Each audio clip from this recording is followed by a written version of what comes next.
Hello fellow humans and welcome to this week's shop view. Now, I've already talked about the Type 59 in a separate video, so check it out there. However, I wouldn't recommend it.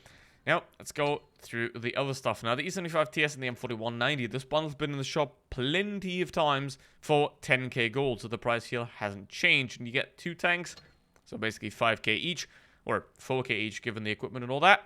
And that's pretty good price for the E75TS. Now, this is basically like a Lurve, but a bit better.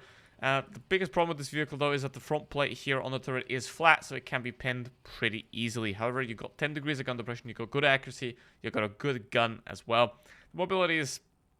It's obviously a heavy tank, so it's not great. However, it's fine enough.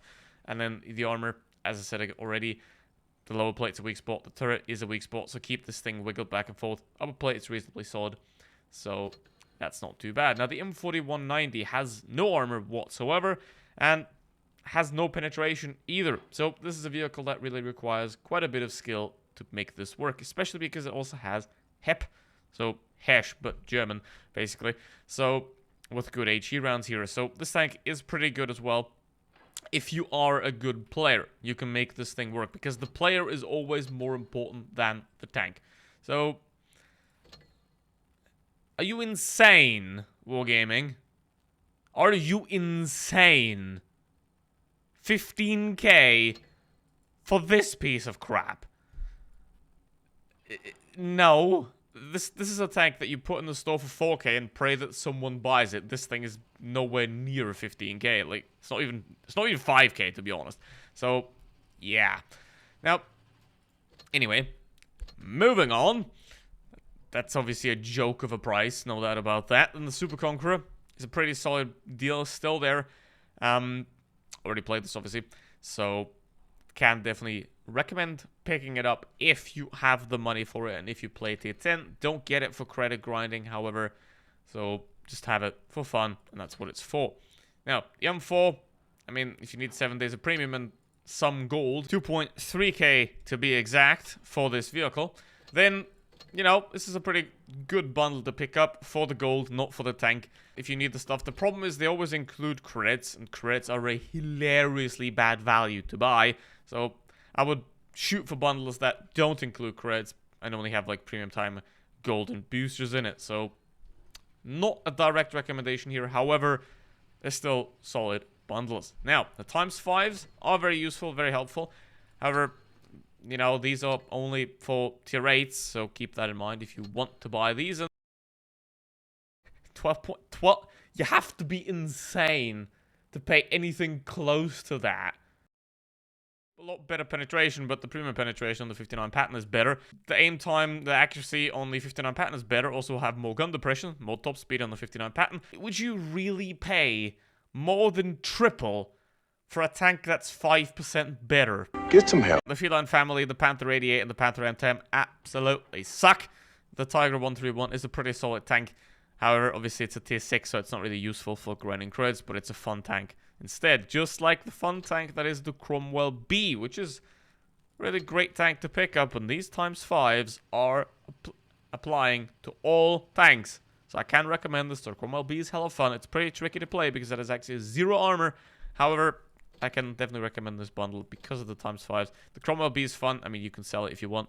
If you can afford it, if you got some gold lying around, I can definitely recommend it. However, obviously, if 3.5k is all the gold you have, then don't do that. This is not better in any way because the ×5s are locked to the Matilda 4. And who the fuck wants to play a Matilda 4? So ignore this, doesn't exist.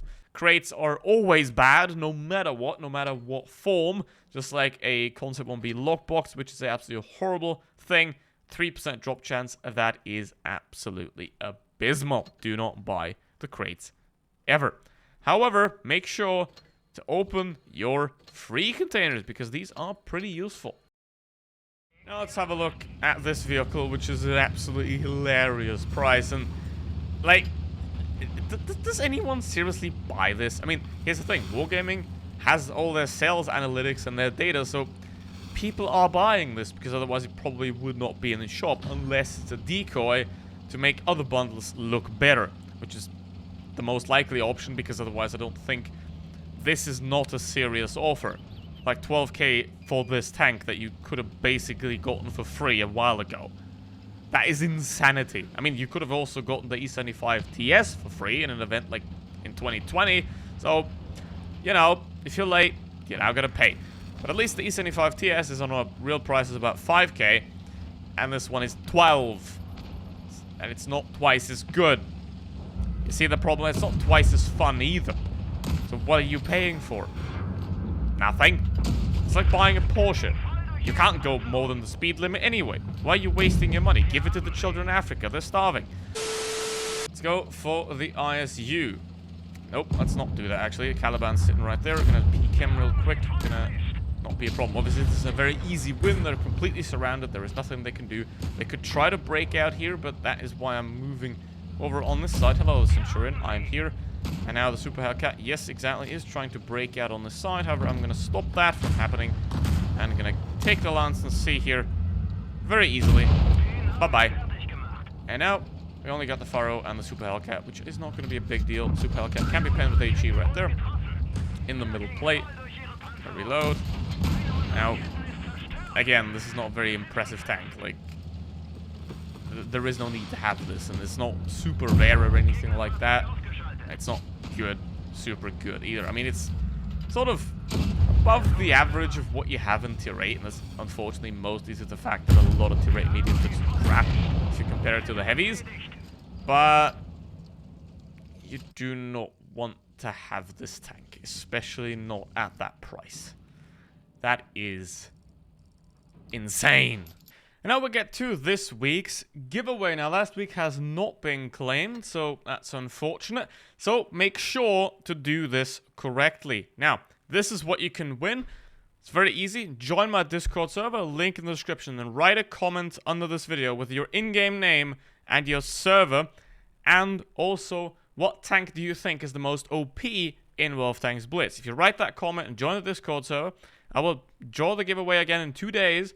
And then I will send you a friend request. I will write you a message on YouTube under your comment. I will reply to your comment, and I will send you a friend request in Blitz. If you don't accept that friend request in Blitz, you will not receive a prize. That's how it works. Good luck. Now let's have a look at the E75 TSs. Now, penetration is not that great. 215 only compared to 225 or 234. On a Löwe, so that is definitely a pretty big weak spot there of this vehicle compared to the Löwe. You got the same alpha damage. The Kyler is a bit better there, however, obviously the Kyler has a worse gun in terms of its accuracy. The Löwe is also a bit more accurate here of 0.3 instead of 0.32, so that's not too bad. And the E75 TS, though, has 10 degrees instead of 8. And then in terms of the mobility there, well, the E75 TS and the Löwe are somewhat similar-ish here. And the Kyler is just a bit faster on the hard terrain because it's hard, soft water. And in that case, its Kyler is then on soft terrain pretty similar to the E75 TS because of the ground resistance. No, traverse speed on the Löwe, pretty good. On the E75 TS, not that good. However, the E75 TS does have a bit more front armor, so it does make up for that a bit. In general, though, I would recommend picking up the Löwe on its own when it's in a good price, because it still does have an insanely high credit coefficient, 185%, where the E75 TS only has 175. Now, let's go with the E75 TS. Obviously, not going to go over there. That's a bad idea in most cases. In regular battles, pretty much all cases. Well, Supremacy caps are over there, which is sad, but that's how it is. Now, let's see what we can do. We're going to go over there. Ideally, what you want to have is you want to have your team play together, but not together enough that they can get surrounded. Basically, that's the whole soup of winning. Now, Lorraine is doing that. So that's I don't know if that's good or bad, but let's just accept it as it happened. Now, RU201, nope, that just went a bit too low. Now, our Skoda's dead. He's saying something, which I don't understand. So, let's see. What can I do? Ideally, I want to get the Progetto here. Now, I know the SMV is back there. The Progetto is probably going to try to attack that little AMX. So, I'm going to be careful there. And yes, there is the SMV. That's because he's a tank destroyer. He's camping at the back. And now here come their heavies. And now, again, we don't want to be surrounded, right? We want to clear out this side. Clear out this side very quickly. So that they, from the back, can't circle us. And they're dead. What the hell? What the team doing? Alright, now, SMV gonna have to kill this guy. I'm hoping that he's either stock or is using the auto-reloader. Because if he's doing that, then he has a DPM of about 12. And it does seem to be even more stock because he just did 200 damage. Okay. That's nice. Well, it's a tier 7, but still. It looks the same, okay? I'm stupid. Now, 3 versus 3. The problem is they have a lightweight, we have a 1375. That's not great, so if I can take out the lightweight first, I want to do that. Because obviously, that is the mobility, I can take that away. And that way, I can keep them in front of me, which is exactly what I want to do in a vehicle like this one. But if I can't shoot the most dangerous target, I'll take the most convenient target as well. So, have a go at that guy. Obviously, he's going to come around the back, so I might be able to take one more shot at the Juto before having to... Oh, never mind. Come on, MX. Be useful. Now, obviously, that MX is going to not be very effective against the Team 4 lightweight, obviously. But lightweight is in a situation where I can chase him pretty much. And he is going to try to get away. Is he going to try to go? Nope, he's going to try to go around. Now. Okay, now I don't want to stay around here on this side because obviously that's where they can come from. However, the VK has pushed forward in the... Oh, God, IS3, why did you come down? Anyway.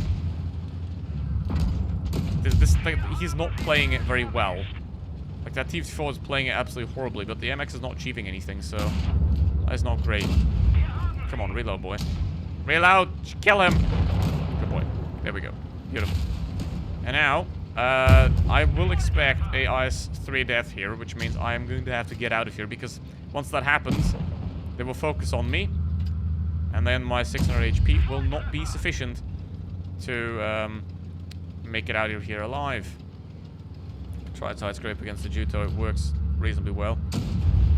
There you go. That did work. Now, it's still not going to be enough. I want to have a shot at the VK here. Nope, that didn't. Okay. Yeah, now, again, I have the problem of they know where I am. I'm slow, which means they can just push me together, and in that case, I am screwed nonetheless, because you never want to have one V2 in a situation like this. Okay, let's wiggle it back and forth. The problem of wiggling here is that if I wiggle, the VK can get... Okay, the VK is not... Come on, guys. You're 2v1. You can do this, right? Okay, I'm going to have to back off here. I can put the Juto on a one-shot now. What is happening?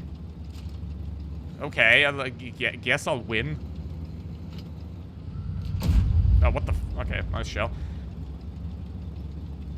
The server has screwed me. And now... all I need is get rid of this guy. Now he still can't kill me, so... Alright, come here. He's not even loaded. He's not even loaded. He's just... This is not fair. Like, come on. This ain't fair. Boo. But, yeah, as you can see, the tank is capable. And I am too, to a certain degree. But, anyway. E75 TS. That's why I rate it higher than Lurvy, because it's harder to pen. And harder to pen means it's better if the enemy is incompetent. Other than that, I can recommend these two. To a experienced collector. Not to, I need 2 premium tanks to make creds. There you have other things. However, if you're an experienced collector, I can recommend these. And I can never, ever, under any circumstance, recommend any of these containers right here.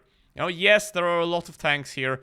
You know, you got the M60, you got the 5A. No, no, and no. You do not buy these containers under any circumstances, okay? Anyway, with that said, thank you very much for watching. See you next one. Goodbye.